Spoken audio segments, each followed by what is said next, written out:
திடீரென எழுந்து உட்கார்ந்தாள் விஷாலி. அவள் உட்கார்ந்த நொடியில் அலாரம் அடித்தது. காலை மணி 4:30. அப்பா அப்போதுதான் பாத்ரூம் போய்விட்டு உள்ளே வருவது தெரிந்தது. விஷாலி எழுந்து அவிழ்ந்த கூந்தலை முடிந்து கொண்டு உள்நோக்கி நடக்கத் தொடங்கினாள். எத்தனை அழகான பெண்! கனவில் வந்த பெண். மகாலட்சுமி போல இருந்தாள். பட்டு சேலை கட்டி தலையில் பூச்சூடி ஒரு கல்யாண பெண் போல் கலையாக இருந்தாள். அவளுடன் ரொம்ப நாள் பழகியதைப் போல இருந்தது. கனவு கலைந்து விட்டதே என்று ஆதங்கமாக இருந்தது. விஷாலி வா வா. தேன் குரலில் அவளது அழைப்பு. விஷாலிக்கு புரியவில்லை. இந்த கனவு விஷாலிக்கு பிடித்திருந்தது. பல் தேய்த்து குளித்துவிட்டு சமையல் கட்டுக்குள் விஷாலி நுழைந்தாள். பாலை அடுப்பில் வைத்தாள். நேராக பூஜை அறைக்கு வந்து விளக்கை ஏற்றி நமஸ்கரித்தாள். அப்பாவின் இருமல் தொடங்கிவிட்டது. 10 நிமிடங்களில் சுடுதண்ணி தயாரித்து கொண்டு வந்தாள். அப்பாவிடம் தந்தாள். அவர் ஏதோ பேச வர விஷாலி தடுத்தாள். எதுவும் பேச வேண்டாம், இருமல் அதிகமாகும், பேசாம படுங்க. உள்ளே வந்து வேலைகளை ஆரம்பித்து விட்டாள். வயதான ரிட்டையர்டான அப்பா. பணம் எதுவும் சேர்த்து வைக்கவில்லை. குடும்ப பாரம் காரணமாக முடியவில்லை. அண்ணன் சண்முகம் தனியாரில் வேலை பார்க்கிறான். சுயமாக எதையும் சிந்திக்காத மனிதன். அண்ணி ராஜி அண்ணனது லேசான கோழைத்தனத்தை தனக்கு சாதகமாக்கி கொண்டு விட்டாள். அவனை தன் கைப்பிடிக்குள் கொண்டு வந்து விட்டாள். சுயநலத்தின் மொத்த உருவம் அவள்தான். கணவனது கடமை இந்த வீட்டில் உண்டு என்பதை மறக்கடித்து விட்டாள். அது மட்டுமல்ல, விஷாலி வங்கியில் உத்தியோகம் பார்ப்பவள். கணிசமான சம்பளம். அது வீட்டுக்கு வசதிகளை கொண்டு வருகிறது என்பது தெரிந்துவிட்டது. அழகாக பயன்படுத்தி கொள்ள ஆரம்பித்தாள். விஷாலியின் சம்பளத்தில் குடும்பம் நடக்க சண்முகத்தின் சம்பளம் நகை சீட்டு, புடவை சீட்டு என உருமாறியது. டப்பா சீட்டாக வங்கியில் ஏறியது. ஒரு துரும்பை கூட கிள்ளி போட மாட்டாள் ராஜி. அம்மா இறந்த பிறகு சமையல் கட்டு விஷாலி கைக்கு வந்துவிட்டது. இன்னும் விடவில்லை. அப்பா பொறுமை தொடங்கிவிட்டார். வீட்டில் உழைச்சிட்டு உத்தியோகமும் பார்த்துட்டு வர உனக்கு என்னம்மா தலையெழுத்து? விஷாலி சிரித்தபடி அவரை சமாதானப்படுத்தி விடுவாள். அப்பா, இது நம்ம வீடு, செய்கிறதுல தப்பே இல்லை. கூடுமான வரைக்கும் சண்டை வேண்டாம்ப்பா. விட்டு கொடுத்து போயிடுவோம். அப்பதான் உறவுகள் நல்லா இருக்கும். மோதிக்கிட்டா முகம் பார்க்க முடியாதுப்பா. கல்யாண முயற்சிகளை அப்பா எடுத்தார். விஷாலி அதையும் தடுத்தாள். கடன் வாங்கி கல்யாணம் நடத்தணும். அண்ணன் அடைக்க மாட்டான். அவ அடைக்க விட மாட்டா. அப்புறம் எதுக்குப்பா பிரச்சனை? அதுக்காக காலம் முழுக்க இப்படியே கண்ணி கழியாம நீ இருப்பியா? தெரியலப்பா. இப்பவே உனக்கு 26. வேண்டாம்மா, என்னால் ஜீரணிக்க முடியல. அப்பா, என் கழுத்தில் தாலி ஏறணும்னு யோகம் இருந்தா நிச்சயமா அது ஏறும். யார் தடுத்தாலும் நிற்காது. நீங்கள் அமைதியாக இருங்க, புரியுதாப்பா? அப்பா அதற்கு மேல் பேசவில்லை. இதோ விஷாலியின் வேலை தொடங்கிவிட்டது. அண்ணனுக்கு 7 வயதில் பெண் குழந்தை உஷா. அதை குளிப்பாட்டி சீருடை போட்டு சாப்பாடு ஊட்டி பாடம் சொல்லித்தந்து பள்ளிக்கூடத்தில் விட்ட பிறகுதான் வங்கிக்கு போவாள். அத்தை என்றால் உஷாவுக்கு உயிர். அம்மா கூட 2ஆம் பட்சம்தான். ராஜிக்கு இதில் எந்த ஈகோவும் இல்லை. குழந்தையை கவனிக்கும் பாரம் இல்லையே. 7 மணிக்குள் சமையல் முடிந்துவிட்டது. விஷாலி போய் குழந்தையை எழுப்பினாள். அதை பல் தேய்க்க வைத்து குளிப்பாட்டிய பிறகுதான் ராஜியே எழுந்து வந்தாள். குழந்தைக்கு இட்லி ஊட்ட தொடங்கினாள் விஷாலி. அத்தே, நாளையிலிருந்து லீவு. வெளியூருக்கு எல்லாரும் போகிறாங்க, நாமளும் போகலாம் அத்தே. யோசிக்கலாம்டா கண்ணு. முடிஞ்சா திருப்பதிக்காவது போயிட்டு வரலாம். குழந்தையை தயார் செய்து அனுப்பிவிட்டு உள்ளே வர தரகர் அழைத்தார். அப்பா வரவேற்றார். விஷாலி ஜாதகத்தை அலசிட்டேன். இன்னும் 4 மாசத்துல கல்யாணம் நடக்கணும். தவறினா 6 வருஷம் கழிச்சுதான். அப்பா பதறினார். தவறக்கூடாது, உடனடியாக வரன் பாருங்க. இன்னும் 6 வருஷம்னா என் மகள் கல்யாணத்தை பார்க்க நான் உயிரோடு இருக்க மாட்டேன். நானும் போயிட்டா என் மகள்கிட்ட யாருமே அக்கறை காட்ட மாட்டாங்க. ராஜி விசுக்கென திரும்பினாள். தரகருக்கு காஃபி தந்தாள் விஷாலி. உள்ளே வந்து சேலை மாற்றிக்கொள்ள தொடங்கினாள். ராஜி அருகில் வந்தாள். விஷாலி, என்னோட நகை சீட்டு முடியுது இன்னைக்கு. சாயங்காலம் தங்க மாளிகை போகலாம்னு இருக்கிறேன். நீ பர்மிஷனில் வரியா? சரி அண்ணி. ராஜி தங்க மாளிகைக்கு விஷாலியை அழைக்க காரணம், அங்கு தெரிந்தவர் உண்டு. அதிகமாக சேதாரம், வரி, செய்கூலி போடாமல் கொஞ்சம் சலுகை கிடைக்கும். நகைகளை தனக்காக வாங்கி கொள்வாள். அப்பா சீருவார். கல்யாண வயசுல ஒரு நாத்தனாரை வச்சுட்டு தனக்கு நகை வாங்குறா பாரு. சம்பளம் மட்டும் வேணும். ரத்தத்தை உறிஞ்சிற அட்டைகள். விஷாலி அப்பாவை சமாதானப்படுத்தி விடுவாள். அன்னிக்கும் சாதகமான பதிலை சொல்வாள். வங்கிக்கு நேரமாகி விட்டதால் விஷாலி அவசரமாக புறப்பட்டாள். பஸ் ஸ்டாப்பில் விஷாலி வந்து நிற்க கூட்டம் அலைமோதியது. நீ கூட ஒரு 2 வீலர் வாங்கிக்கலாம் விஷாலி. இப்படி பஸ்ல இடிச்சு பிடிச்சி வரணும்னு இல்லை. பல பேர் சொல்லிவிட்டார்கள். விஷாலிக்கு வண்டி ஓட்ட தெரியாது. கற்றுக்கொள்ளும் அபிப்பிராயமும் இல்லை. காரணம், போக்குவரத்தின் வேகத்தை, நெரிசலை பார்க்கும்போது விஷாலிக்கு வண்டி ஓட்ட பயம். அதனால் பேருந்துதான். சில சமயம் தாழ முடியாத கூட்டம் இருந்தால் ஆட்டோ பிடித்து விடுவாள். இன்று முகூர்த்த நாள் போலும். கூட்டம் உச்சத்தில் இருந்தது. பஸ் ஸ்டாப்பில் ஒரு கர்ப்பிணி பெண்ணும் நின்று கொண்டிருந்தாள். ஆட்டோவுக்காக காத்திருந்தார்கள். அந்த பெண்ணுக்கு வலி வந்துவிட்டதாக தெரிந்தது. ஒரு ஆட்டோ கூட நிற்காமல் சரக்கென போய்கொண்டே இருந்தது. அவர்களின் தவிப்பு அதிகமாக இருந்தது. விஷாலி அதை கவனித்தாள். விஷாலிக்கும் அவசரம்தான். புது மேனேஜர் பதவியேற்கும் நாள் இன்று. தாமதமானால் தப்பாகிவிடும். அதே சமயம் கர்ப்பிணி பெண்ணின் வேதனை. விஷாலி சாலையின் குறுக்கே வந்து நின்றுவிட்டாள். ஒரு ஆட்டோ வந்தது. அதை நிறுத்தினாள். உள்ளே ஒரு மனிதன் இருந்தான். சார், நீங்க வேற வண்டி பிடிங்க. என்னம்மா இது அடாவடி? அடாவடி இல்லை சார், ஒரு கர்ப்பிணி பெண் தவிக்கிறா, ஆட்டோவே கிடைக்கல. அந்த மனிதன் ஒரு நொடி யோசித்தான். ஆட்டோவை விட்டு இறங்கிவிட்டான். Thank you sir. விஷாலி அவர்களை அழைத்து வந்து ஏற்றினாள். நீயும் எங்க கூட வாம்மா. அவர்கள் கட்டாயப்படுத்த ஏறிக்கொண்டாள். அவர்களை ஆஸ்பத்திரியில் விட்டுவிட்டு அதே ஆட்டோவில் வங்கிக்கு வந்துவிட்டாள். புது மேனேஜர் இன்னும் வரவில்லை. அவருக்காக மாலையுடன் காத்திருந்தார்கள். வேலை நேரத்துக்கு மேல் அரை மணி நேரம் கூடுதலாகிவிட்டது. வாசலில் ஆட்டோ வந்து நிற்க மேனேஜர் இறங்கினார். மாலை போட்டு அனைவரும் கைத்தட்ட விஷாலி திரும்பினாள். தூக்கி வாரி போட்டது.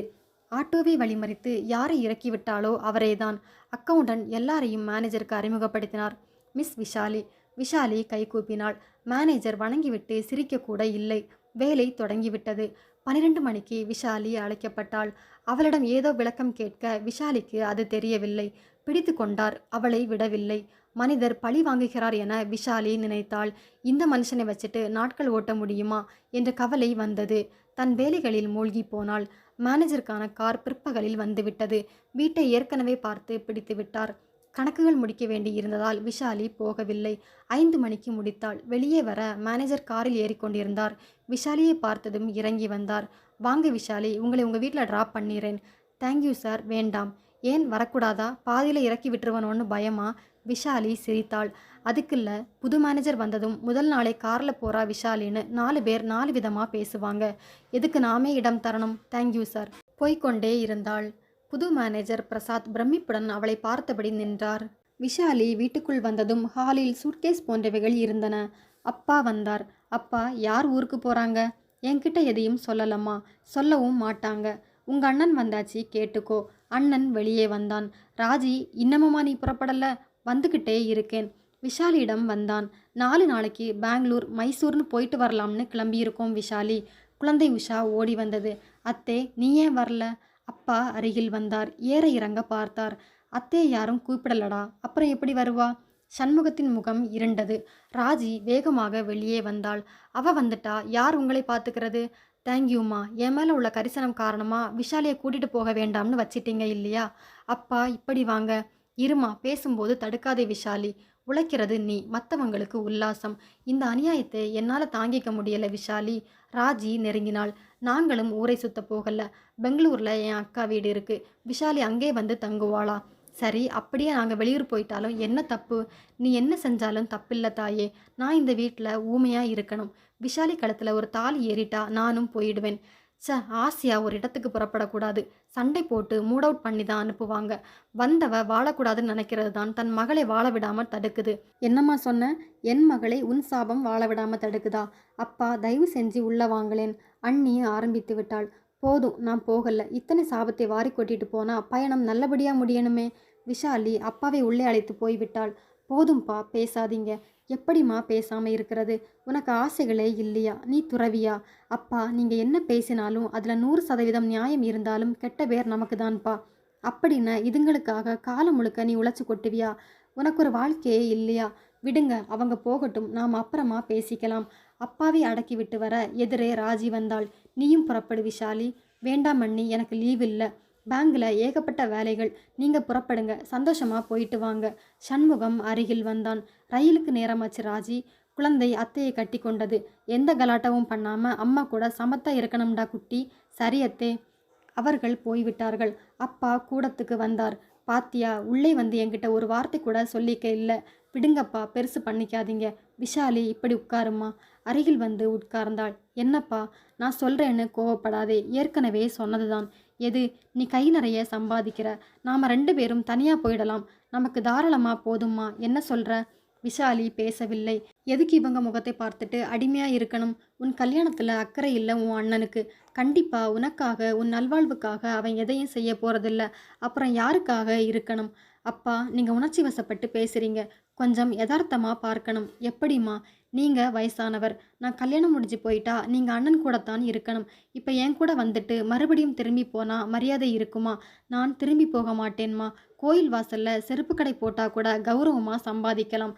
ப்ளீஸ்ப்பா, எல்லாம் சரியாகும். எப்பவும் கெட்டவங்க கெட்டவங்களாவே இருக்கிறதில்ல. அதை நீங்க புரிஞ்சுக்கணும். இந்த பொறுமையும் சகிப்புத்தன்மையும் உனக்கு நல்லதா கெட்டதா அதை கடவுள் தீர்மானிக்கட்டும்பா. நம்ம கையில் எதுவுமே இல்லை. இந்த வாழ்க்கையை தந்தது ஆண்டவன். எப்போ எப்படி எதை செய்யணும்னு அவனுக்கு தெரியாதா? தத்துவமா விஷாலி? இல்லப்பா, யதார்த்தம். இதுதானே வாழ்க்கை. அப்பா பெருமூச்சு விட்டார். உன் நல்ல மனசுக்கு ஒரு நல்ல புருஷன் கிடைக்கணும். கிடைப்பார்மா. அப்பா உள்ளே போய்விட்டார். விஷாலி வேலைகளை கவனிக்க தொடங்கிவிட்டாள். விஷாலி காலையில் வங்கிக்குள் நுழைந்தாள். புது மேனேஜர் பிரசாத் குரல் ஓங்கி ஒலித்து கொண்டிருந்தது. யாரையோ பிடித்து சகட்டு மேனிக்கு கத்திக் கொண்டிருந்தார். விஷாலி உள்ளே வந்தாள். ஒரு பெண் ஊழியர் அருகில் வந்தாள். விஷாலி, மேனேஜர் ஒரு சின்ன தப்பை கூட பொறுத்துக்கிறதில்ல. கண்ணா பின்னான்னு திட்டுறார். சரியான சிடு மூஞ்சி. இது கூட நாட்களை ஓட்டணுமே. ரொம்ப கவலையா இருக்கு. நாம ஒழுங்கா இருந்தா அவரால் நம்ம என்னமா செய்ய முடியும்? தப்பு இருந்தாதானே திட்டுவார். பியூன் வந்தான். விஷாலி மேடம், உங்களை சார் கூப்பிடுறார். விஷாலி எழுந்தாள். விஷாலி மாட்டிக்கிட்டா என்றொரு குரல் புறப்பட்டது. விஷாலி உள்ளே நுழைந்தாள். வாங்க, அந்த ஷார்ட் லோன் ஃபைலை எடுத்துட்டு வாங்க. விஷாலி எடுத்து வந்தாள். சகட்டு மேனிக்கு லோன் தரப்பட்டிருக்கு விஷாலி. அதுக்கான எல்லா டாக்குமெண்ட்ஸும் இருக்கா? இருக்கு சார், கொண்டு வந்து தரேன். இவங்களெல்லாம் ஒழுங்கா பணம் கட்டுறாங்களா? நிச்சயமா கட்டுறாங்க சார். ஏழைகளுக்கு தன்மானம் உண்டு. உழைக்க தயங்க மாட்டாங்க. உதவிகளை செஞ்சா நிச்சயமா உழைச்சி கடனை அழைச்சிடுவாங்க, அடைப்பாங்க. பணக்காரங்க தான் கோல்மால் பண்ணுவாங்க. பிரசாத் நிமிர்ந்து அவளை பார்த்தான். சார், என் சம்பந்தப்பட்ட ஃபைல்கள் தெளிவாக இருக்கு. எந்த வேலையும் பாக்கி இருக்காது. நான் தேவையில்லாமல் ஓவர் டைம் கிளைம் பண்ண மாட்டேன். ரெக்கார்ட்ஸ் பார்த்தா உங்களுக்கே தெரியும். நான் உங்களை குறை சொல்லலையே. அப்படி இல்லை, என் பக்கத்து விளக்கத்தை நான் சொல்லணும் இல்லையா? பிரசாத்துக்கு சிரிப்பு வந்தது. நீங்க போகலாம்.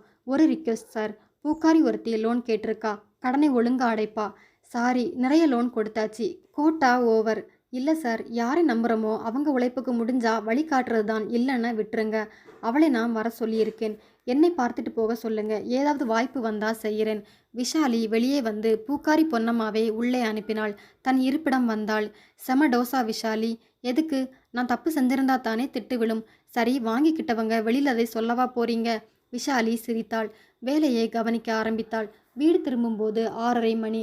அப்பாவுக்கு இருமல் அதிகமாக இருந்தது. அப்பா, டாக்டர் கிட்ட போயிட்டு வந்துடலாம். எதுக்குமா? இந்த இருமல் கடல் அலை மாதிரி என்னைக்கும் ஓயாது. அப்படி அக்கறை இல்லாமல் விடக்கூடாதுப்பா. மருந்துகளை சாப்பிட்டு கட்டுப்படுத்தலாம் இல்லையா? விஷாலி, மனசுக்கும் உடம்புக்கும் ரொம்ப சம்பந்தம் உண்டு. என் மனசில் கவலைகள் இருக்கிற வரைக்கும் மருந்துகளை உடம்பு ஏற்காது. உனக்கு ஒரு வாழ்க்கை அமைஞ்சிட்டா நான் சந்தோஷமாயிடுவேன். நோய் பறந்துடும். விஷாலி பார்த்தாள். அமையும்பா. அப்படி ஒரு வாழ்க்கை எனக்கு வரும்போது அதை ரசிக்க உங்கள் உடம்புல தெம்பு வேண்டாமா? நீங்கள் அலட்டிக்காதீங்க. எல்லாம் நடக்கும். இப்போ டாக்டர்கிட்ட வாங்க. அவரை டாக்டரிடம் அழைத்து வந்தாள். அந்த ஏரியாவில் அவர்தான் கொஞ்சம் நல்ல டாக்டர். அப்பாவை உட்கார வைத்துவிட்டு டோக்கன் வாங்கி கொண்டு விஷாலி வர ஆஸ்பத்திரிக்குள் பிரசாத் நுழைந்து கொண்டிருந்தான். கூடவே ஒரு வயதான அம்மா. விஷாலி ஓடி வந்தாள். வணங்கினாள். அம்மாவுக்கு பிபி ஏறி இருக்கு. காலில் வீக்கம் இருக்கு. கூட்டிட்டு வந்தேன். அம்மாவுக்கு விஷாலியை அறிமுகப்படுத்தினான். விஷாலி வணங்கினாள். நான் அப்பாவை கூட்டிட்டு வந்தேன். அம்மா விஷாலியுடன் நன்றாக பேசினாள். விஷாலிக்கு அழைப்பு வர அப்பாவுடன் போனாள். பரிசோதனை முடிந்து மருந்து சீட்டுடன் வெளிப்பட்டாள். அப்பாவுக்கு மேனேஜரை அறிமுகப்படுத்தி வைத்தாள். அம்மா, பிரசாத் இருவரிடம் சொல்லிக்கொண்டு புறப்பட்டாள். வீட்டுக்கு வந்து மேனேஜரின் கண்டிப்பு, கடமை உணர்வு என சகலமும் சொல்லி கொண்டிருந்தாள். மேனேஜருக்கு கல்யாணம் ஆயாச்சா? சரக்கன திரும்பினாள் விஷாலி. எதுக்கு இந்த கேள்வி? பொண்ணை வச்சிருக்கிற எல்லா அப்பாக்களும் கேட்கிற கேள்விதாம்மா இது. வேண்டாம்ப்பா, மேனேஜர்கிட்ட இந்த கேள்வி வேண்டாம். நான் அவரையா போய் கேட்டேன். லட்சணமாக இருந்தார். கண்ணியமாக பேசினார். மனசுக்கு அந்த மனுஷனை பிடிச்சிருந்தது. கேட்டேன். விஷாலி அதற்கு மேல் பேச்சை வளர்க்கவில்லை. இரவு உணவை தயாரிக்கும் பணியில் தீவிரமாக இறங்கிவிட்டாள். அப்பாவின் பேச்சு காதில் ஒலித்தது. பிரசாத்தின் சிரித்த முகம் திரும்ப திரும்ப கண்ணுக்குள் வந்தது. விஷாலி அவசரமாக கலைந்தாள். கூடாது, இந்த மாதிரி ஒரு நினைப்பு என் மனதில் வரக்கூடாது, வரவே கூடாது. அவரை பற்றி முழுமையா தெரியாமல் இது என்ன யோசனை? இரவு உணவு முடிந்து கொஞ்ச நேரம் டிவி பார்த்துவிட்டு படுக்க போனார்கள். கண்கள் மூடினாள் பிரசாத். நினைக்கக்கூடாது என்று தீர்மானமாக இருந்ததால் அதே நினைப்பு வந்து ஆட்டி வைக்கிறது. என்ன செய்வது? இந்த ரக எண்ணம் என் மனசுக்கு வரக்கூடாது. இதுவரை எந்த ஒரு ஆணும் என் மனசுக்குள் நுழையவில்லை. பிடிவாதமாக வேறு பக்கம் சிந்தனையை செலுத்தினாள். ஆனாலும் உறக்கம் தாமதமாகத்தான் வந்தது. காலையில் அலாரம் அடித்தது. வழக்கம் போல எந்திர கதியில் வேலைகளை தொடங்கிவிட்டாள். அப்பாவுக்கு ஹாட்பேக்கில் எல்லாம் தயாரித்து மேஜை மேல் வைத்துவிட்டு புறப்பட்டாள். வங்கி வாசலில் நெருங்க பூக்காரி பொன்னம்மா வந்து வணங்கினாள். நன்றிம்மா. எதுக்கு? மேனேஜர் லோன் கொடுத்துட்டாரு. அப்படியா, சரி, கவனமா வியாபாரம் நடத்தி கடனை அடைச்சிடு. தன் இருப்பிடம் வந்தாள். லோன் ரெஜிஸ்டரை புரட்டினாள். எந்த இடத்திலும் பொன்னம்மா பேர் இல்லை. இந்த வேலைகளை செய்பவள் நான். பொன்னம்மாவிடம் கையெழுத்துக்களை பதிவு செய்து பத்திரங்களை தயார் செய்வது நான் தானே. எனக்கு தெரியாமல் எப்படி? வந்ததும் அழைப்பு விஷாலிக்கு தான். உள்ளே போய் வணங்கினாள். அப்பா எப்படி இருக்கார்? பரவாயில்ல. பொன்னம்மா லோன் வாங்கிட்டதா சொன்னா. என்று ரெஜிஸ்டரில் வரலையே. வராது. ஏன்? டாக்குமெண்ட் ஆதாரம் வேண்டாமா? அந்த அம்மாவுக்கு லோன் கொடுத்தது நிஜம். அது பேங்க் லோன் இல்லை, என் பணம். எதுக்கு நீங்கள் கொடுத்தீங்க? Bank allotment quota over. அந்த பூக்காரி நியாயமானவளா இருந்தா. மேனேஜரான நான் வங்கி விதிமுறைகளை கடைபிடிச்சே ஆகணும். அதே சமயம் தனி மனுஷனா உதவி செய்ய யாரை கேட்கணும்? மேலும் விஷாலியோட சிபாரிசுன்னா அது பிரச்சனை இருக்காதுன்னு ஒரு நம்பிக்கை. Thank you sir. போய் வேலையை பாருங்க. விஷாலி இருப்பிடம் வந்தாள். பிரமிப்பாக இருந்தது. வேலையில் அதிகாரியாக கண்டிப்பு, நிஜ வாழ்க்கையில் தனி மனிதனாக எத்தனை இரக்கம். மனசுக்குள் அவனை பற்றிய உயரம் அதிகமானது. பரவசமாக இருந்தது. பக்கத்து சீட்காரி வந்தாள். விஷாலி இன்னைக்கு ரொம்ப சந்தோஷமா இருக்கிற மாதிரி தோணுது. விஷாலி திரும்பி சிரித்தாள். நான் என்னைக்கு துக்கமாயிருந்தேன்? எப்பவும் சந்தோஷமாத்தான் இருக்கேன். யாராவது வந்து பெண் பார்த்துட்டு போயிருக்காங்களா? இதுவரைக்கும் இல்லை. அப்படி நடந்தா கண்டிப்பா சொல்லுவேன். விஷாலி வாழ்க்கையில என்னைக்குமே ரகசியம் இல்லை, புரியுதா? அவள் சிரித்தபடி போய்விட்டாள். ஆனாலும் விஷாலிக்கு தன்னிடம் ஏதோ ஒரு மாறுதல் இருப்பதாகப்பட்டது. மாலை வேலை முடிந்து புறப்பட்டாள். பொன்னம்மாவிடம் வந்தாள். 5 முழம் ஜாதிமல்லி கொடுமா. பொன்னம்மா குண்டுமல்லி இருப்பதாக சொன்னாள். ஜாதிமல்லி என்னாச்சு? 12 முழம் இருந்தது. மேனேஜர் சார் வாங்கிட்டு போயிட்டார். 12 முழமா? அத்தனை பூ எதுக்கு? வீட்டில் சம்சாரம் இருக்கும். ஆசையா வாங்கிட்டு போறார். விஷாலி முகம் ஒரு நொடி சுருங்கியது. சரி, குண்டுமல்லி கொடு. வாங்கி கொண்டு நடந்தாள். சம்சாரம்மா? ஏன் இருக்கக்கூடாதா? அவர் தனிமனிதன் என்று முட்டாள்தனமாக கணக்கிட்டால் அது யார் தப்பு? விஷாலிக்கு மனசுக்குள் சன்னமாக ஒரு ஏமாற்றம் இருந்தது. அது ஏமாற்றம் என்பது உள் மனசுக்கு தெரிந்ததால் கொஞ்சம் அதிர்ச்சியாகவும் இருந்தது. எப்போதும் வராத சிந்தனை இப்போது ஏன் வந்தது? அவர் தனி மனிதர் என்று நான் கற்பனை செய்து கொள்வது மடத்தனம் அல்லவா? கேள்வி மேல் கேள்வி. காலை வங்கிக்கு வந்தாள். மேனேஜர் வரவில்லை, லீவு என்றார்கள். முக்கியமான ஒரு விவாதம் இருந்தது. அவரை கலக்காமல் முடிவெடுக்க முடியாது. வீட்டுக்கு போகலாமா? டெலிஃபோன் அழைத்தது. மேனேஜர் லைனில் இருந்தார். அவளைத்தான் அழைத்தார். விஷாலி, என்னால் வர முடியல, நீங்கள் வீட்டுக்கு வர முடியுமா? வரேன் சார். இப்போ அவசரம் இல்லை. கொஞ்சம் ஆரம்ப வேலைகளை முடிச்சுட்டு 12 மணிக்கு வாக்கில் வாங்க. வீட்டில் திதி இன்னைக்கு, அதுதான் வரல. சரி சார். ரிசீவரை வைத்து விட்டாள். அம்மா நெற்றியில் பொட்டு இல்லை. அப்பாவின் திதியாக இருக்கும். எல்லா சம்பிரதாயங்களையும் மதிக்கும் மனிதன். இன்று போனால் அவர் மனைவியை கண்டிப்பாக பார்த்து விடலாம். மனசுக்குள் லேசாக வலித்தது. இது தப்பு. உனக்கென்ன உரிமை? நேற்று வந்தவரிடம் ஒரு 3வது மனிதனிடம் என்ன ஈடுபாடு? அவசரமாக விடுபட்டு வேலையில் மூழ்கினாள். 12 மணி அடிக்க 15 நிமிடங்கள் இருக்கையில் தேவையான ஃபைல்கள் எடுத்துக்கொண்டு புறப்பட்டாள். மேனேஜரின் டிரைவர் உள்ளே வந்தார். உங்களை கூட்டிட்டு வர சொல்லி சார் வண்டி அனுப்பியிருக்கார். அப்படியா? வாங்கம்மா. விஷாலி வாசலுக்கு வந்தாள். கார் தயாராக இருந்தது. திடீர் நேரத்திலும் கூட இதையெல்லாம் கவனமாக செய்யும் மேனேஜரின் கூர்மை அவளை யோசிக்க வைத்தது. காரில் ஏறிக்கொண்டாள். சரியாக 12 மணிக்கு அவர் வீட்டு வாசலில் கார் நின்றது. முதல் முறை வரும்போது ஏதாவது வாங்கி கொண்டு வந்திருக்கலாமோ? திதி நாளில் எதை வாங்குவது? கேள்வி வந்தது. இறங்கி உள்நோக்கி நடக்க மந்திர உச்சாடனம் கேட்டது. தயங்கியபடி காலை வைத்தாள். புரோகிதர்கள் மந்திரம் சொல்ல பிரசாத் உச்சரித்து கொண்டிருந்தான். அம்மா ஓடி வந்தாள். வாங்க. விஷாலியை உள்ளறைக்கு அழைத்து சென்று உட்கார வைத்தாள். இதோ முடிஞ்சிரும். ஆகட்டும், அவசரமில்லை. இங்கே நீங்கள் சாப்பிடலாம் இல்லையா? திதி நாளில் வீட்டுக்கு ஒருத்தர் வந்து சாப்பிட்டா விசேஷம். நிச்சயமா சாப்பிட்றேன். அம்மா வந்துட்டேன். பிரசாத்தின் அழைப்பை ஏற்றுக்கொண்டு அம்மா செல்ல விஷாலின் கண்கள் பிரசாத்தின் மனைவியை தேடின. திதி நாளில் கணவனுடன் நிற்க வேண்டாமா? எங்கே? ஒருவேளை சமையல் கட்டில் பரபரப்பாக செயல்படுகிறாளோ? புரோகிதர்கள் புறப்பட்டு விட்டார்கள். அம்மாவும் பின்னால் பிரசாத்தும் வந்தார்கள். சாரி விஷாலி, உங்களை காக்க வச்சிட்டேன். என்ன சார் இது? திதி முக்கியம் இல்லையா? பிரசாத், விஷாலியை நம்ம வீட்டில் சாப்பிட சொல்லியிருக்கேன். நல்லதுமா. பெண் குழந்தை ஒன்று உள்ளே ஓடி வந்தது. டேடி, வாடா கண்ணு. அதை தூக்கி முத்தமிட்டான். 5 வயது இருக்கலாம். எக்ஸாம் நல்லா பண்ணியிருக்கியா? ஓ. பாட்டிக்கிட்ட போய் யூனிஃபார்மை மாற்றிக்கிட்டு முகம் கழுவிட்டு வா. நம்ம கூட இந்த ஆண்டியும் இன்னைக்கு சாப்பிட போகிறாங்க. திரும்பி விஷாலியை பார்த்து வணக்கம் சொல்லு. அழகாக கைகூப்பி வணக்கம் சொல்லியது. விஷாலி சட்டன அதை தூக்கி கொண்டாள். பளிச்சன முத்தமிட்டாள். உன் பேர் என்னடா? பூஜா. அழகான பேரு. நீ இருக்கேன்னு உங்கள் அப்பா சொல்லலை. எதுவும் வாங்கிட்டு வராமல் இருந்துட்டேன். உங்கள் அம்மாவை எனக்கு அறிமுகப்படுத்துறியா? குழந்தை முகம் மாறியது. அம்மா இல்லை. எங்கே போயிருக்காங்க? அம்மா அருகில் வந்தாள். அவளுக்கு தாம்மா இன்னைக்கு திதி. விஷாலி இந்த பதிலில் நிலை குலைந்தாள். கொஞ்சமும் எதிர்பார்க்கவில்லை. நிமிர்ந்து மேனேஜரை பார்த்தாள். சாரி விஷாலி.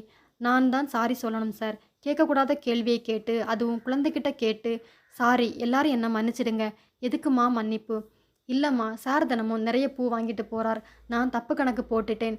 தப்பு கணக்கே இல்ல. நான் பூ வாங்குறது உமாவுக்கு தான். இங்கே வாங்க. உள்ளே அழைத்து வந்தான். உமாவின் படம் பெரிதாக, அதற்கு ஜாதி பூவில் மாலை. அழகான சிரித்த முகம். குழந்தை அந்த முகச்சாயலில் அப்படியே இருந்தது. உமாவுக்கு ஜாதி மல்லின உசிறு. அதான். விஷாலி கலங்கி போயிருந்தாள். அம்மா அருகில் வந்தாள். சாப்பிட வாங்க. என்ன வாங்க போங்கன்னு கூப்பிட வேண்டாமா? சரிம்மா பூஜா, ஆண்டி கூட வந்து நீயும் சாப்பிடு. பிரசாத் வாப்பா. மூவரையும் உட்கார வைத்து அம்மா பரிமாறினாள். அம்மா நீங்களும் உட்காருங்க. பிரசாத் அம்மாவையும் கட்டாயப்படுத்தி உட்கார வைத்தான். பூஜா, நான் ஊட்டி விடட்டுமா? அது தலையை ஆட்டியது. விஷாலி குழந்தைக்கு ஊட்டி விடத் தொடங்கினாள். சாப்பிட்டு முடிந்ததும் பிரசாத் ஃபைலை எடுத்தான். இருவரும் 1 மணி நேரம் விவாதித்தார்கள். வேலை முடிந்தது. விஷாலி புறப்பட்டு விட்டாள். இருமா, தாம்பூலம் வாங்கிட்டு போகலாம். அம்மா உள்ளே போய் ஒரு தட்டில் சேலை, ரவிக்கை, தாம்பூலம், பூவுடன் வந்தாள். உமாவுக்கு வச்சு படைச்சது யாருக்காவது கொடுப்போம். நீ வீட்டுக்கு வந்து உமாவே வந்த மாதிரி இருக்கு, வாங்கிக்கோ. விஷாலி நெகிழ்ந்து போனாள். வாங்கி கொண்டு அம்மாவின் காலில் விழுந்தாள். நல்லா இருமா, கூடிய சீக்கிரம் கல்யாணம் நடக்கட்டும் உனக்கு. விஷாலி புறப்பட்டு விட்டாள். வண்டி தயாராக இருந்தது. பிரசாத் வாசல் வரை வந்தான். இனிமே எப்போ வருவீங்க ஆண்டி? உங்களை எனக்கு ரொம்ப பிடிச்சிருக்கு. என்னை பார்க்கணும்னு நீ நினச்சா உன் எதிரில் நான் இருப்பேன், சரியாடா? குழந்தை கையசைத்தது. விஷாலி புறப்பட்டு விட்டாள். வங்கி வேலை முடிந்து வீட்டுக்கு வந்த பிறகு மனசு பாரமாக இருந்தது. இரவு உணவுக்கான பணி நடந்தது. அப்பா அருகில் வந்தார். என்னாச்சும்மா, முகம் சீரியஸா இருக்கு? அவள் பேசவில்லை. விஷாலி, என்னடா, ஏதாவது பிரச்சனையா? காலையில் மேனேஜர் வீட்டுக்கு போன முதல் எதையும் விடாமல் சொல்லி முடித்தாள். அப்பா பேசவில்லை. பாவம்பா, வாழ வேண்டிய வயசு மேனேஜருக்கு. அதைவிட கொடுமை அந்த குழந்தை தாயில்லாமல் ஆனது. சில பேரோட விதிமா, அவங்களுக்கு கொடுத்து வச்சது அவ்வளவுதான். அப்பா, நான் அம்மாவை இழந்தது என்னோட 18வது வயசில். அப்போவே என்னால் அதை தாங்கிக்க முடியல. 5 வயசு பிஞ்சு, எப்படி அதால் சகிச்சுக்க முடியும்? தெய்வம் மனசுக்கு பலத்தை கொடுக்கும் விஷாலி. எப்போ மறுபடியும் வருவீங்கன்னு குழந்தை கேட்குது. அதுக்கு என்ன ரொம்ப பிடிச்சிருக்குப்பா. அப்படியா? சரி, சாப்பிட வாங்கப்பா. அப்பா சாப்பிட்டு முடித்து ஹாலில் வந்து உட்கார்ந்தார். விஷாலி சமையல் கட்டில் மீதி வேலைகளை செய்து கொண்டிருந்தாள். வயதான அம்மாவால் எத்தனை காலம் குடும்பம் நடத்த முடியும்? பிரசாத்துக்கு ஒரு துணை வேண்டாமா? இது வேறு எதில் போய் முடியும்? அவசரப்படக்கூடாது விஷாலி. மனசில் உள்ளது வெளியே வர வேண்டும். அந்த பிரசாத் என்ன நினைக்கிறார் என்று தெரிய வேண்டும். இன்னும் இது தொடங்கவே இல்லை. கடைக்கால் போடாமல் கட்டிடம் எழுப்ப நினைப்பது முட்டாள்தனம். கடவுள் என்ன நினைக்கிறாரோ அதுதான் நடக்கும். அடுத்து வந்த 4-5 நாட்களும் வேலை பரபரப்பில் இயல்பாக ஓடியது. மறுநாள் ஞாயிறு. வேலை முடியும் நேரம் பிரசாத் அழைத்தான். விஷாலி போய் நின்றாள். பூஜா உங்களை பார்க்கணும்னு சொல்றா. நாளைக்கு வரனே.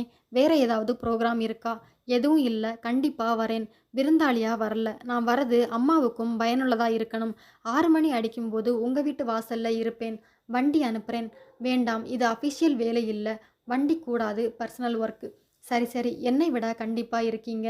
உங்கள் காற்று என் பக்கமும் வீசுது போலிருக்கு. வீட்டுக்கு போனதும் அப்பாவிடம் விவரத்தை சொல்லிவிட்டாள். காலையில் 4 மணிக்கு எழுந்து உங்களுக்கு எல்லாம் தயார் பண்ணி வச்சிடுறேன்ப்பா. நீ புறப்படுமா? தெருக்கோடியில் ஓட்டல் இருக்குது, நான் வாங்கி சாப்பிட்டுக்கிறேன். நாளைக்கு அண்ணன் அண்ணி வந்துடுவாங்க. ராஜி சமைக்க மாட்டா. அவங்களுக்கு சேர்த்து சமைக்கிறேன்ப்பா. ஹோட்டல் வேண்டாம். சரிம்மா. அப்பாவுக்குள் சன்னமான ஒரு மலர்ச்சி. அதிகாலையில் புறப்பட்டு போகும் அளவுக்கு ஈடுபாடு வந்துவிட்டதா? இது தொடரட்டும். விஷாலி வாழ்க்கையில் ஒரு புது அத்தியாயம் எழுதப்படட்டும். விஷாலி இரவு உறங்கவே இல்லை. எப்போது விடியும் என்று காத்திருந்தாள். இந்த எதிர்பார்ப்பு குழந்தை பூஜாவுக்காக மட்டும்தானா? அதையும் கடந்து ஏதாவது உண்டா? மனசுக்குள் ஒரு அதிர்வு தட்டியது. தப்பு. நல்ல ஒரு தோழியாக மட்டுமே நான் அங்கு போக வேண்டும். மனைவியை வாழும் நாளில் அதிகம் நேசித்தவர் பிரசாத். ஜாதி மல்லி சொல்லிவிட்டது. அவருக்கு இன்னொரு பெண்ணிடம் நாட்டம் வராது. எந்த ஆண்மகனையும் நினைத்து கூட பாராத மனசு இது. என்னாச்சு? தப்பு.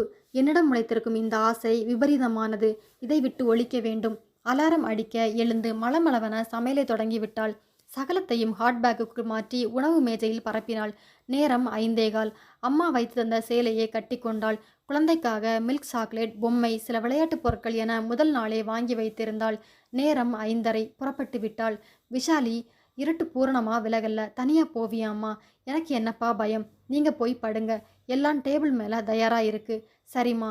விஷாலி வாசலில் இறங்கி நடக்கத் தொடங்கினாள். இருட்டும் விலகத் தொடங்கியது. சரியாக 6 மணிக்கு காலிங் பெல் அலற அம்மா எழுந்தாள். தூக்க கலக்கம். அவிழ்ந்த கூந்தலை முடிந்து கொண்டு வந்து கதவை திறந்தாள். விஷாலி நின்றாள். விஷாலி, வந்துட்டியாம்மா? ஆமாம், இன்னைக்கு ஒரு நாள் உங்களுக்கு விடுமுறை கொடுத்தாச்சு. எல்லா வேலைகளையும் நான் தான் செய்ய போகிறேன், சரியா? உனக்கு எதுக்குமா கஷ்டம்? பேசக்கூடாது. என்ன கஷ்டம்? எங்க வீட்ல எல்லா வேலைகளையும் நான் தான் செய்றேன். சந்தோஷமா செய்யலையா?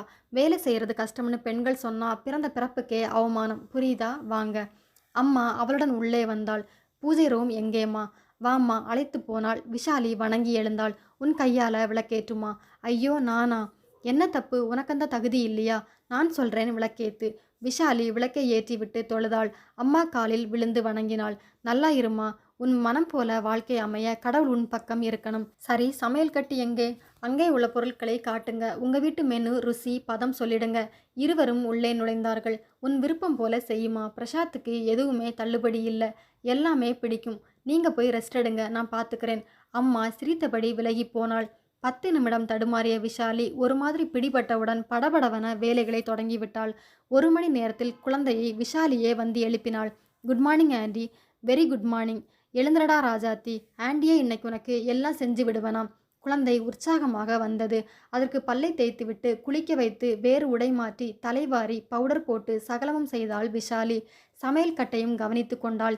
8:30 மணிக்கு ஆவி பறக்கும் காலை உணவு தயார். ரவா இட்லி, ஆந்திரா பெசரட், கொத்துமல்லி, வெங்காய சட்னி வகைகள் என மனம் பரப்பியது.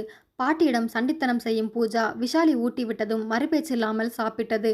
டிஃபன் சரியா இருக்கா சார்? பிரமாதம் விஷாலி. சமீப காலமா இப்படி ஒரு டேஸ்ட்டை நான் அனுபவிக்கல. அம்மா கோவப்பட போறாங்க. எதுக்குமா? நல்லதை பிரசாத் சொன்னா நானும் அதை ஒத்துக்கதானே வேணும். உண்மையாகவே ரொம்ப நல்லா இருக்கு விஷாலி. உன்கிட்ட நான் கத்துக்கணும். உமா இருந்தப்ப இந்த வீடு எப்படி இருந்ததோ அந்த மாதிரி இப்ப இருக்கு. விஷாலிக்கு உள்ளே ஒரு ஊற்று புறப்பட்டது. ஆனால் உள் மனசு எச்சரித்தது. அவசரப்பட்டு எதையும் காட்டிக்கொள்ளாதே. முகம் மனசை படம் பிடித்து விடும். பிறகு அம்மா, பிரசாத் குழந்தையுடன் அரட்டை, பாட்டு, குயிஸ் புரோகிராம், செஸ் விளையாட்டு என விதவிதமாக விஷாலி வகுத்து கொடுத்தாள். இடையிடையே சமையல் வேலை. பிற்பகல் 2 மணிக்கு அற்புதமான சாப்பாடு. அம்மா, நான் இப்படி சாப்பிட்டா பலூன் மாதிரி ஊதிடுவேன். பிரசாத் சொல்ல பூஜா அவன் வயிற்றில் குத்தியது. மாலை 5 மணி ஆனதே தெரியவில்லை. விஷாலி, இருட்டுறதுக்கு முன்னால நீ புறப்படு. பிரசாத் அவளை கொண்டு போய்விடு. வேண்டாம்மா, சார் கஷ்டப்பட வேண்டாம், நான் போயிடுவேன். விஷாலி, இந்த சார் மோரெல்லாம் வேண்டாம். ஆஃபீஸ்க்கு மட்டும்தான் அது. இங்கே பிரசாத்னு என் பெயரை சொல்லி கூப்பிடலாம். டே பிரசாத் வாடா. பூஜா சொல்ல விஷாலி கண்டித்தாள். சொல்லக்கூடாது. அப்பா ஆண்டவனுக்கு சமம். படைக்கிறவங்க பிரம்மா இல்லையா? Sorry daddy. ஆண்டி, நீங்கள் போகக்கூடாது. இங்கேயே இருந்துடுங்க. இல்லடா கண்ணு, வீட்டில் ஒரு தாத்தா இருக்காங்க. அவங்கள யார் கவனிக்கிறது? தாத்தாவையும் கூட்டிட்டு வந்துடுங்க. நான் வரேன். எல்லா ஞாயிற்றுக்கிழமையும் இனிமே உனக்கு தான், சரியா? அது அரை மனதுடன் தலையாட்டியது. பாட்டிக்கு தொந்தரவு தராம நல்ல பேர் எடுப்பியா? எடுப்பேன் ஆண்டி. விஷாலி புறப்பட்டு போய்விட்டாள். பூஜா விளையாட போய்விட்டது. அம்மா சோர்ந்து போய் உட்கார்ந்திருந்தாள். பிரசாத் அருகில் வந்தான். என்னாச்சி? குழந்தையை விட என் நிலைமை மோசமா இருக்குப்பா. புரியல. தாங்க ஆள் இருந்தா தளர்ச்சி தான். விஷாலி வந்து எல்லாத்தையும் கையில் கொடுத்த காரணமா எனக்கே சோம்பேறித்தனம் வந்துடுச்சு. பிரசாத் வாய் விட்டு சிரித்தான். ஏண்டா, நீங்களும் குழந்தையாக தொடங்கியாச்சுமா? பிரசாத், வயசானா அவங்களும் குழந்தைதான். பெருமூச்சு விட்டபடி எழுந்து போனாள்.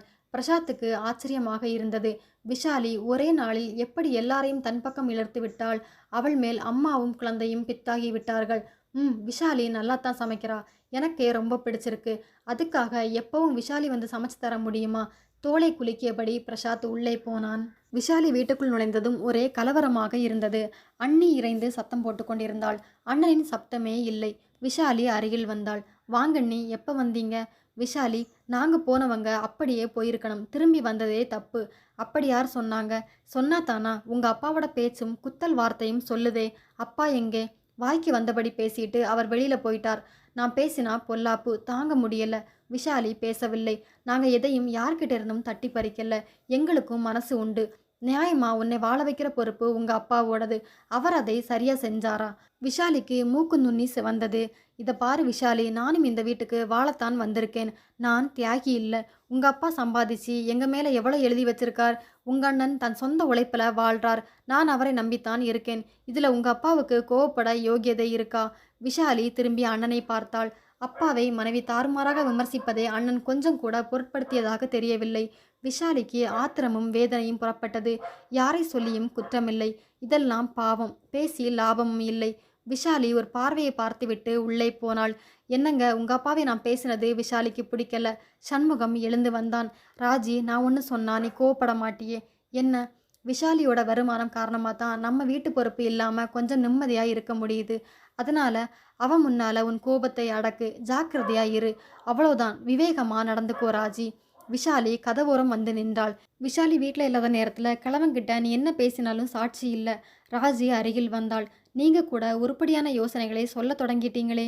சரிடி, பாசம்னு எழுதி பாக்கெட்டில் வச்சுக்கிட்டா வயிறு நிரம்புமா? ப்ராக்டிக்கலாக இருக்கணும்டி. நீ சத்தம் போட்டு கெட்ட பேர் எடுத்துக்கிற. நான் பேசாமல் இருக்கலையா? உணர்ச்சி வசப்பட்டு என்ன நடக்க போகுது கழுத. ராஜி சிரித்தாள். விஷாலி உள்ளே வந்தாள். ச்ச, என்ன மனிதன் இவன்? அவள்தான் வந்தவள், ஒரு சராசரி மனைவி, மருமகள். அவளிடம் பாசத்தை எதிர்பார்ப்பது தவறுதான். இவன் இந்த வீட்டில் பிறந்தவன், பொறுப்புள்ள மூத்த ஆண்மகன். இவனா இப்படி பேசுகிறான்? விஷாலி கட்டிலில் சரிந்தாள். நான் எதற்காக உழைக்க வேண்டும்?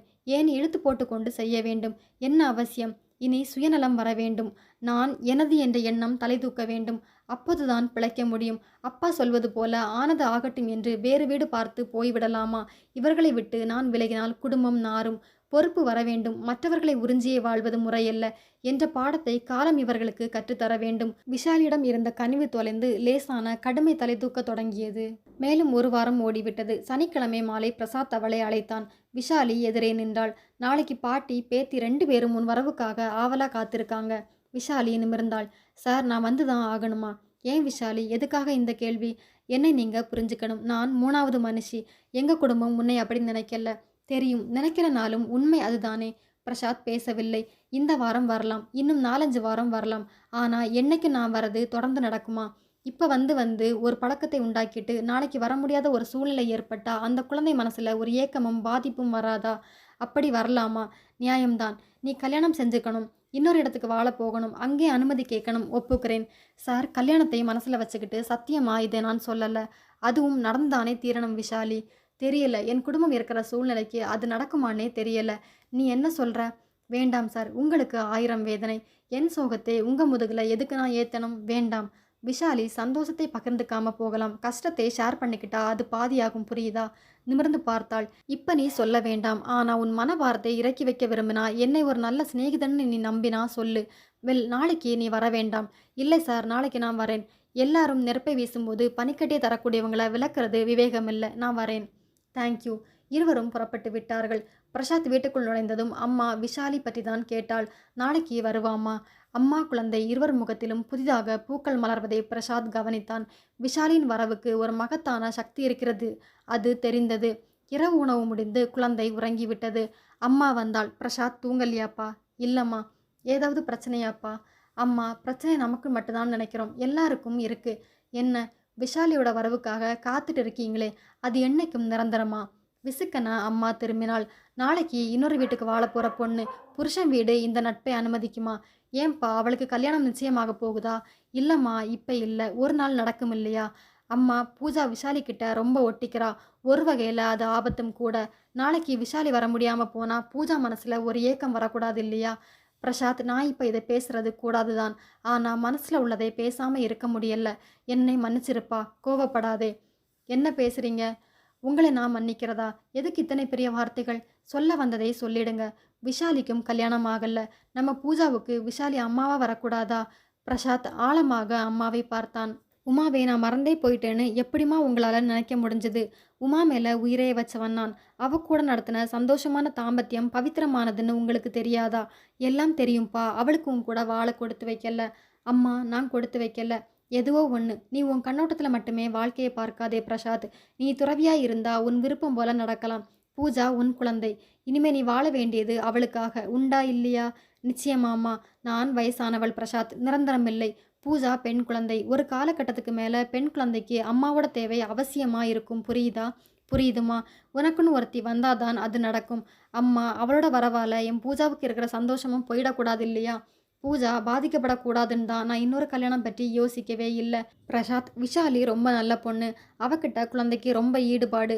குடும்பத்தில் உள்ள எல்லாரையும் விஷாலியால் சுலபமாக கட்டி போட முடியும் தன் அன்பால். பிரசாத் பேசவில்லை. விஷாலி இந்த வீட்டுக்கு வாழ வந்தா பழைய நிலைக்கு இந்த வீடு திரும்பும். இது என் அபிப்பிராயம்தான், கட்டாயம் இல்லப்பா.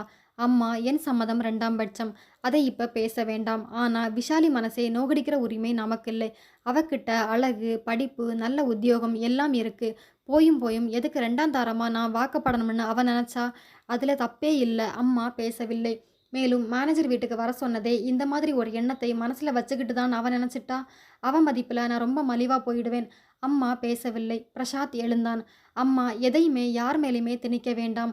அந்தந்த இயல்புல விட்டுறலாம். தானா நடக்கும், புரியுதா? சரி பிரசாத். பிரசாத் சொல்லிவிட்டாலும் அம்மா மனதில் பூஜாவுக்கு விஷாலி அம்மாவாக வர வேண்டும் என்ற எண்ணம் விஸ்வரூபம் எடுக்க தொடங்கிவிட்டது. விஷாலி வீடு திரும்பி வழக்கம் போல இரவு வேலைகளை கவனிக்க தொடங்கினாள். குழந்தை ஓடி வந்தது. நாளை ஞாயிற்றுக்கிழமை எங்காவது போலாமா என்று கேட்டது. நாளைக்கு எனக்கு ஆஃபீஸில் வேலை இருக்குமா? அடுத்த வாரம் உன்னை கூட்டிட்டு போறேன். சரி அத்தே. சண்முகம் உள்ளே வந்தான். விஷாலி, நாளைக்கு போகணுமா? ஆமாம். நாளைக்கு எங்கள் சீனியர் ஆஃபீஸரை குடும்பத்தோட இன்வைட் பண்ணியிருக்கேன். 6 பேர் வராங்க. தாராளமாக வரட்டும். சாப்பாடு இங்கே தான். நீ நல்லா பண்ணுவ. விருந்து சமையலாக செய்யணும். நீ இருந்தால் தானே சரிப்படும். நாளைக்கு போகாமல் இருக்க முடியாதா? விஷாலி திரும்பினாள். அவனை பார்க்க பார்க்க பற்றி கொண்டு வந்தது. சுயநலத்தின் மொத்த வடிவம். வந்தவர்களை சந்தோஷப்படுத்த மற்றவர் முதுகில் சவாரி செய்யும் மனிதன். ஏன் விஷாலி பேசல? அண்ணி இருக்காங்களே வீட்டில். அவள் கிச்சன் பக்கமே எட்டி பார்க்க மாட்டா. அவளை நம்பினா என் மானம் போகும். சாரிண்ணே, எனக்கு வேலை இருக்கு. நீ ஏதாவது ஏற்பாடு பண்ணிக்கோ. படக்கன முறித்து விட்டாள். விஷாலி, நீ முன்ன மாதிரி இல்லை. அப்படியா? எப்பவும் அடிமையா? உங்களுக்கு சாதகமாக மட்டும் இருக்க முடியல. என்ன செய்யலாம்? நானும் மனுஷிதானே. சண்முகம் அங்கிருந்து விலக அப்பா வழிமறித்தார். தம்பி, உன் சுய தேவைக்கு மட்டும் தங்கச்சியை நாடி வரியே. அவளுக்கும் வாழ்க்கைன்னு ஒன்று உண்டுன்னு உனக்கு ஞாபகம் இருக்கா? சண்முகம் பேசவில்லை. அவளை வாழ வைக்கிற கடமை உனக்கு இருக்கு. நான் ஒருவேளை திடீர்னு வாயை பொளந்துட்டா என் பொண்ணு கதி என்ன? அவ பிச்சை எடுக்க வேண்டாம், தன் காலில் நிற்க முடியும், உத்தியோகம் இருக்கு. ஆனால் அது மட்டும் போதுமா? மாலையும் தாலியுமா? அவளை பார்க்கணுங்கிற எண்ணமே உனக்கு வரலையா? சண்முகம் ஏதோ பேச நினைத்தான். முகம் இருண்டு போயிருந்தது. சரியா மாட்டிக்கிட்டோம் என்ற பரிதவிப்பு மட்டும் அவனிடம் இருந்தது. விஷாலி அருகில் வந்தாள். விடுங்கப்பா, அண்ணன் பாவம். பேசுகிற சக்தியை, சுயமாக முடிவெடுக்கிற அதிகாரத்தை இழந்து பல நாட்களாச்சு. அவரை மடக்கி நீங்க கேள்வி கேட்டா என்ன செய்வார்? சண்முகம் நிமிர்ந்தான். பொம்மலாட்டத்தில் கயிறால கட்டப்பட்ட பொம்மை சுயமாக செயல்பட முடியாது. ஆட்டி வைக்கிறபடி ஆடணும். பாவம். சண்முகத்தின் கண்களில் அவமான ரேகைகள் படர்ந்தன. சரக்கன உள்ளே போய்விட்டான். கோவிச்சுக்கிட்டு போறான் விஷாலி. யார்கிட்ட? அண்ணன் கோபம் யார்கிட்ட செல்லுபடியாகும்? விடுங்கப்பா, வேலையை பாருங்க. விஷாலி உள்ளே வந்து விட்டாள். அதிகமாக பேசிவிட்டேனோ? அவனை அளவுக்கு மீறி நோகடித்து விட்டேனோ? தப்பில்லை, அவனும் சிந்திக்கட்டும். செயல்படும் அதிகாரம் அவனுக்கு இல்லாமல் போனாலும் சிந்தனையை யார் பறிக்க முடியும்? வேலைகளை முடித்துக்கொண்டு விஷாலி வெளியே வர அண்ணி ராஜி எதிர்பட்டாள். சண்டை போட வந்திருக்காளா? விஷாலி, என்ன அண்ணி, உன்னோட முத்து நெக்லஸ் வீட்டில் தான் இருக்கா? இருக்கு. ஏன்? நாளைக்கு இவரோட கெஸ்ட் வராங்களாம். பளிச்சுன்னு இருக்க வேண்டாமா? அதான். பீரோல இருக்கு, எடுத்துக்கங்க அண்ணி. தேங்க்யூ விஷாலி. அண்ணி போய்விட்டாள். அப்பா அருகில் வந்தாள். ஏம்மா, புருஷனை சேர்ந்தவங்க சாப்பாட்டுக்கு வராங்க. அதை பற்றி கவலைப்படாம தன் அலங்காரத்தை பற்றி யோசிக்கிறாளே, இவளை எதில் சேர்க்கிறது? விஷாலி சிரித்தாள். அண்ணனின் அறையை கடக்கும்போது பேச்சு சப்தம் உறக்க கேட்டது. விஷாலி நின்றாள். என்னால் 5-6 பேருக்கு விருந்து தயார் பண்ண முடியாது. இப்படி சொன்னா எப்படி ராஜி? எனக்கு சமையல் டச் விட்டு போச்சு. அப்புறம் மற்றவங்க கேலி பண்ணக்கூடாது பாருங்க. ஹோட்டலில் ஏற்பாடு பண்ணுங்க. விஷாலி தான் கவுத்துட்டாளே. ஆமாம், அதான் கஷ்டமாக இருக்குது. நான் விஷாலியை நம்பித்தான் இவங்களை அழைச்சேன். வாரி விட்டுட்டா. இதை பாருங்க, விஷாலி தங்கமான பொண்ணு. அவள் மனசை கெடுக்கிறதே உங்கள் அப்பா தான். நம்மக்கிட்ட விஷாலியை ஒட்ட விடாமல் கவனமாக பார்த்துக்கிறார். எதுக்கு? அவளால், அவள் பணத்தால் நாம் பலன் அடைஞ்சிடக்கூடாது. அப்படியா சொல்கிற? உங்கள் அப்பா உயிரோடு இருக்கிற வரைக்கும் நமக்கு நிம்மதி சந்தோஷம் ரெண்டும் இல்லை. விஷாலி கல்யாணமாகி போயிட்டா இந்த கிழவன் நம்ம கூட தான் இருக்கும். என்ன பாடுபட போகிறோமோ? விஷாலிக்கு திக்கென்றது. அப்பாவிடம் இவர்களுக்கு நல்ல அபிப்பிராயமே இல்லை. பேசி கெடுத்து கொண்டு விட்டார் அப்பா. இது தொடர்ந்தால் அப்பாவின் நிலை என்னாகும்? விஷாலிக்கு ஒரு பக்கம் பயமாகவும் மறுபக்கம் கவலையாகவும் இருந்தது. இனிவரும் நாட்கள் எப்படி இருக்குமோ? ஞாயிறு காலை விஷாலி வழக்கம் போல பிரசாத் வீட்டுக்கு வந்துவிட்டாள். அம்மாதான் கதவை திறந்தாள். விஷாலி வேலைகளை இயல்பாக தொடங்கிவிட்டாள். குழந்தை பூஜாவை எழுப்பி குளிப்பாட்டுவதிலிருந்து எல்லாம் செய்தாள். காலை உணவை தயாரித்தாள். எல்லாருக்கும் பரிமாறினாள். பக்கத்திலிருந்து குழந்தைக்கு ஊட்டிவிட்டாள். பிரசாத் சகலத்தையும் கவனித்து கொண்டிருந்தான். குழந்தை ஏதோ ஒரு விளையாட்டுக்கான முன்னேற்பாடை செய்ய ஓடியது. விஷாலி, போன வாரம் நீ இங்கே வந்தப்ப இருந்த சந்தோஷம் முகத்தில் இப்போ இல்லை, ஏன்? ஆமாம்ப்பா, நானும் அதைத்தான் சொல்ல வந்தேன். விஷாலியோட செயலில் ஒரு எந்திர கதி இருக்குது. என்னம்மா? விஷாலி, கட்டாயத்தின் பேரில் நீ இங்கே வர மாதிரி தோணுதா? அப்படி நினச்சா வேண்டாம் விஷாலி. யாரும் புண்படக்கூடாது. எனக்கு அதில் உடன்பாடு இல்லைம்மா. விஷாலி நிமிர்ந்தாள். பிரசாத், யாரும் எதுக்கும் என்ன கட்டாயப்படுத்த முடியாது. எனக்கு பிடிக்கலன்னா அந்த படியை நான் மிதிக்க மாட்டேன். விருப்பத்தோட தான் நான் இங்கே வரேன். இன்னும் சொல்லப்போனால் எனக்கு இங்கே வர்றது ஒரு ரிலீஃபாக இருக்குது. என் வீட்டு பிரச்சனைகளில் எனக்கு மூச்சு திணறுது. ஓ சாரி. அம்மா அருகில் வந்தாள். விஷாலியின் தோளில் கை வைத்தாள். அம்மாடி, நீ விரும்பினா உன் மனப்புழுக்கத்தை என்கிட்ட பகிர்ந்துக்கிறது மூலமாக குறைச்சிக்கோ. அம்மா பர்சனல் விஷயங்களை கேட்கக்கூடாது. பிரசாத், விஷாலி நம்மள ஒருத்தி, புரியுதா? விஷாலி நிமிர்ந்தாள். பிரசாத், என்கிட்ட ரகசியம் எதுவும் இல்லை. நான் மனசு விட்டு பேசணும். பேச ஆள் இல்லை. பேசினா தான் என் பாரம் குறையும். சொல்லு விஷாலி. தன் வீட்டு பிரச்சனைகள், அப்பாவின் நிலை, அண்ணியின் சுயநலம் என நேற்று வரை நடந்த சகலத்தையும் சொல்லி முடித்தாள். பெருமூச்சு விட்டாள். இருவரும் பேசவில்லை.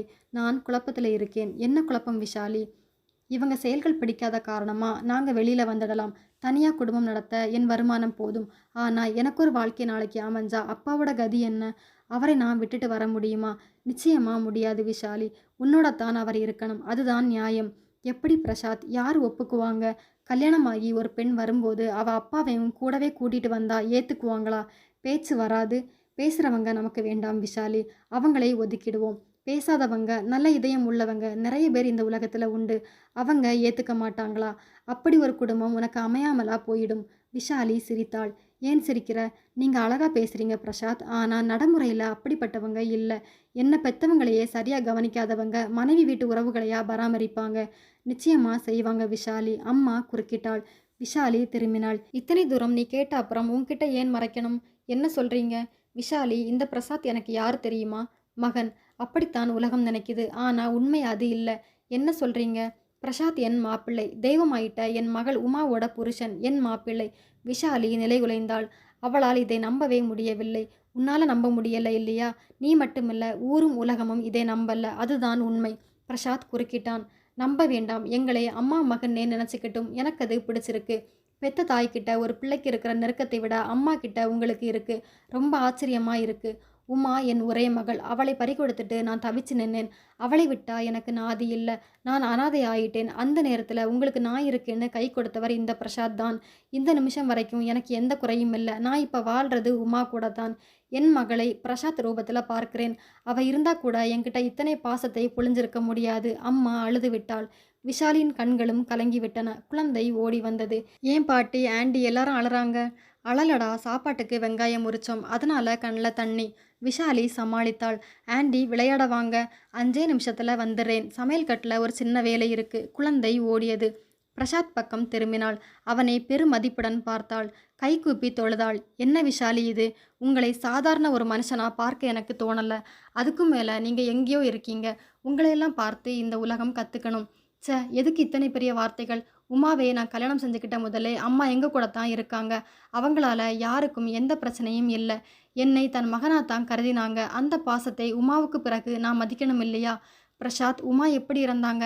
ஒரு ரயில் விபத்தில் போயிட்டா விஷாலி. அவளோட சிநேகிதி கல்யாணம் வெளியூரில் நடந்தது. நியாயமாக குடும்பத்தோடு போகணும். எனக்கு லீவு கிடைக்கல. குழந்தையை என்னை பார்த்துட்டு அம்மா இங்கே இருந்துறேன்னு சொல்லிட்டாங்க. உமா மட்டும் போனா. என் நாக்கில் சனி. எல்லாரும் போயிருந்தா அந்த ரயில் விபத்தில் குடும்பமே க்ளோஸ் ஆகிருக்கும். பிரிவில்லை. சந்தோஷமாக சேர்ந்திருப்போம் சாவில். உமாவை மட்டும் விதி என்கிட்ட இருந்து பிடிச்சிடுச்சு. பிரசாத் உறைந்து போயிருந்தான். சரி, கடவுள் நினைக்கிறபடி தானே மனுஷ வாழ்க்கை அமையும். அம்மா, விஷாலி ஏற்கனவே தன் குடும்ப டென்ஷனில் இருக்கா. நம்ம சோகமும் அவளை தாக்க வேண்டாம். விட்டுருங்க. தப்பில்லை. உங்கள் சோகம் என் சோகம்னு ஏன் பிரித்து பார்க்கணும்?